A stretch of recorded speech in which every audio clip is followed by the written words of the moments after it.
selamat datang kembali dengan saya Maharani Laili Maritza. Hari ini saya akan menjelaskan salah satu objek wisata dari paket wisata yang saya buat, yaitu Benteng Vredenburg. Benteng Vredenburg pertama kali dibangun pada tahun 1760 atas perintah dari Sri Sultan Hamengkubuwono yang pertama dan pemerintah pihak Belanda yang saat itu dipimpin oleh Nicolaas Harting yang menjabat sesuai Gubernur Direktur Pantai Utara Jawa. Adapun dalih awal tujuan pembangunan benteng ini adalah untuk menjaga keamanan keraton.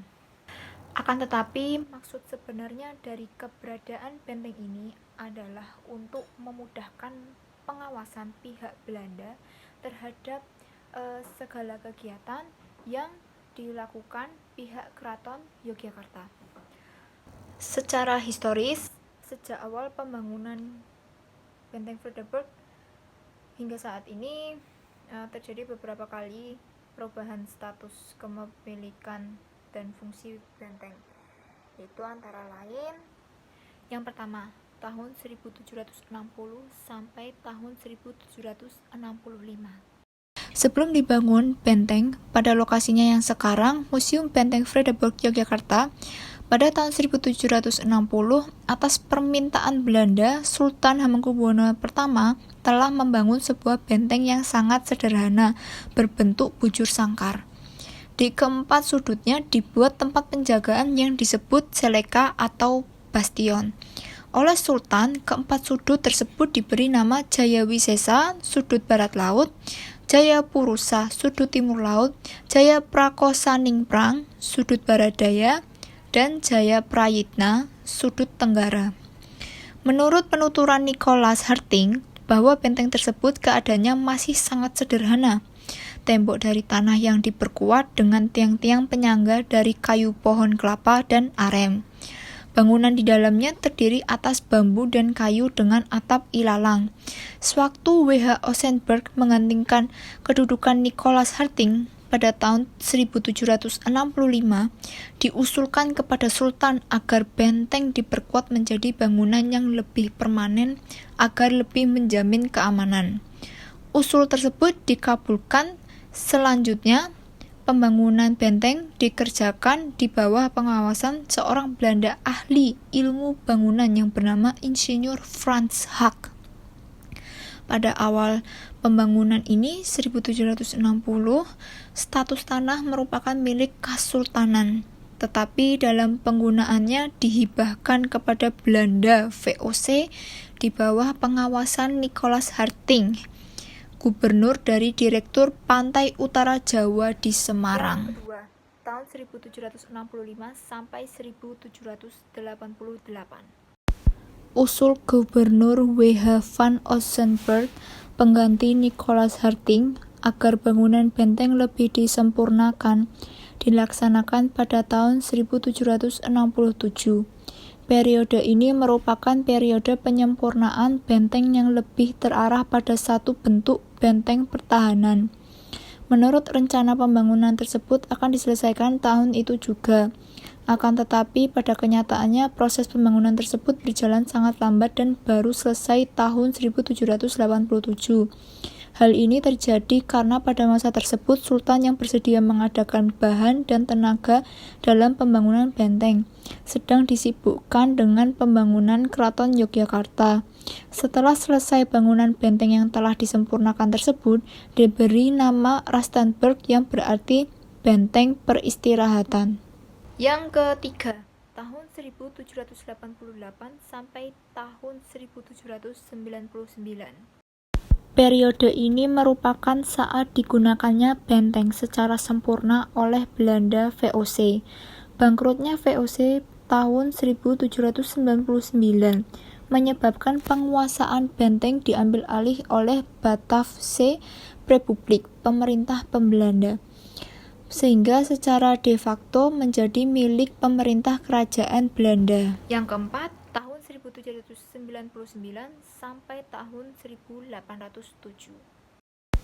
Status tanah benteng secara yuridis formal tetap milik Kesultanan, tetapi penggunaan benteng secara de facto menjadi milik Bataafse Republik pemerintah Belanda di bawah Gubernur Van den Burg.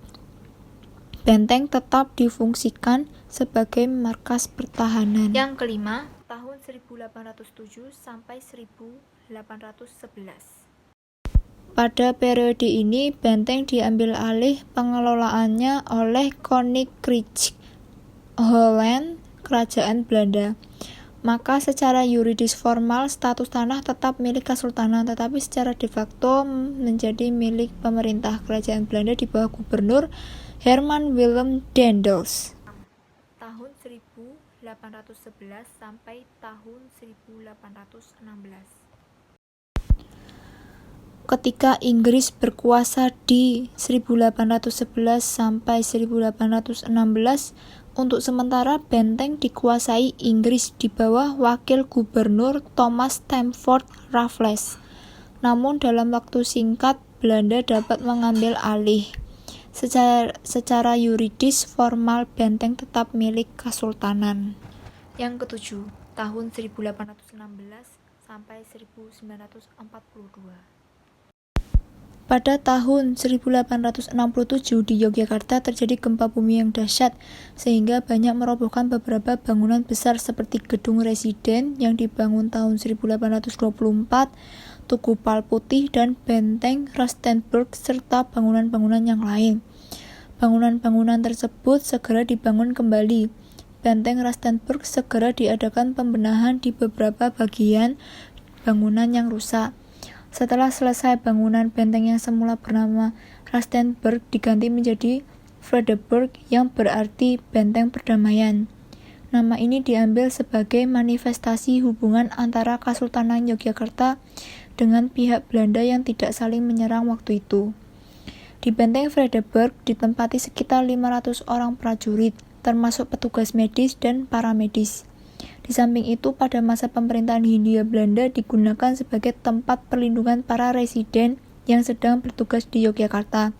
Hal itu sangat dimungkinkan karena faktor residen yang berada berseberangan dengan letak benteng Vredeburg, sejalan dengan perkembangan politik yang terjadi di Indonesia dari waktu ke waktu.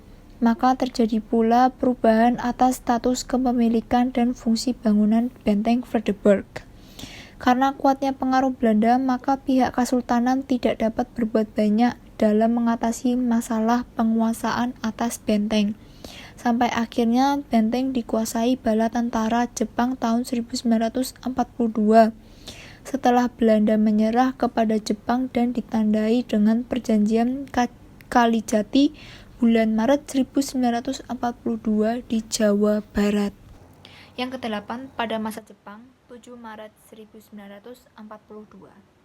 Tanggal 7 Maret 1942, pemerintah Jepang memberlakukan UU nomor 1 tahun 1942 bahwa kedudukan pimpinan daerah tetap diakui tetap berada di bawah pengawasan Kutizium Kyokujokan, Gubernur Jepang, yang berkantor di Gedung Jokan Kantai, Gedung Agung. Pusat kekuatan tentara Jepang di samping ditempatkan di Kota Baru juga dipusatkan di Benteng Vredeburg. Tentara Jepang yang bermarkas di Benteng Vredeburg adalah Kempeitai, yaitu tentara pilihan yang terkenal keras dan kejam.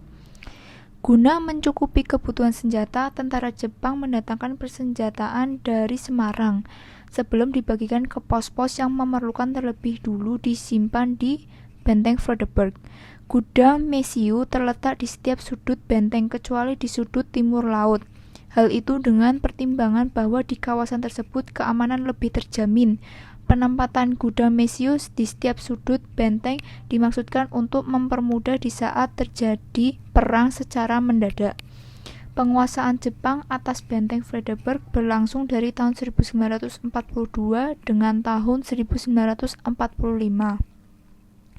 Ketika proklamasi telah berkumandang dan nasionalisasi bangunan yang dikuasai Jepang mulai dilaksanakan.